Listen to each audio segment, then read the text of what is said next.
ایک دن کا بخار 1 سال کے گناہوں کا کفارہ، لیکن کاش مومن صبر تو کرے۔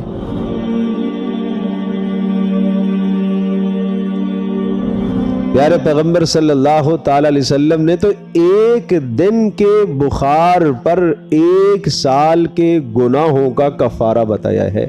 ایک دن کا بخار 1 سال کے گناہوں کا کفارہ، لیکن کاش مومن صبر تو کرے۔ اس کا یہ معنی ہرگز نہیں ہے کہ آپ بیماری میں دوا استعمال نہ کریں، آپ اس بیماری کو دور کرنے کی تدبیر ضرور فرمائیں۔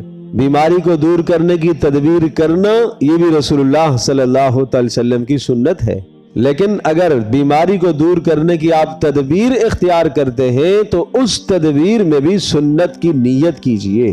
پہلے اپنے اللہ کی طرف متوجہ ہو جائیے، اے اللہ تو بڑا کریم ہے، اے اللہ تو بڑا مہربان ہے، اے اللہ تو جانتا ہے میرے گناہ ہیں، اے اللہ تو نے یہ بیماری اس لیے بھیجی ہے تاکہ میرے گناہوں کا کفارہ بن جائے۔ اے اللہ تو میرے اوپر اپنا کرم، اپنا فضل، اپنا احسان نازل فرما، میرے گناہ کو معاف کر کے اے اللہ مجھے اس بیماری سے عافیت عطا فرما۔ یہ دعا مانگو۔